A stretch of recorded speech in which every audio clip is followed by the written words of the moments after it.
Good day guys! So adi kita Hakulon Night Market Cebu.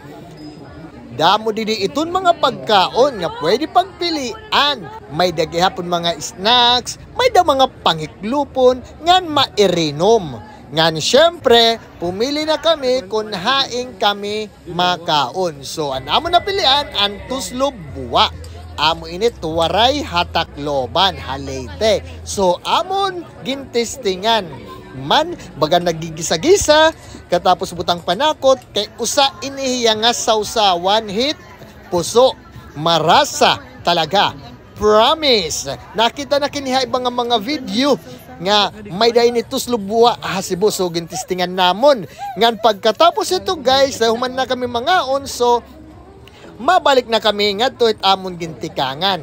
Adi nagpinan video akohan mga pagkaon pa dito nga iba nga mga magrasa.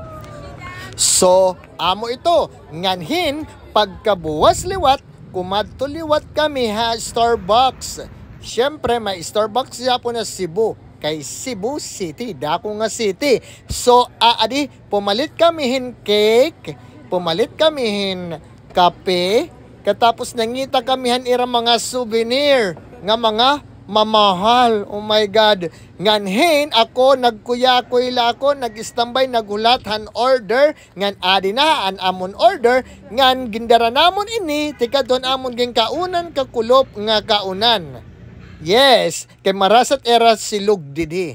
Man, so didi kami nangaon kay maupay it ambience katapos pwede mag-iniha pag ini-standby.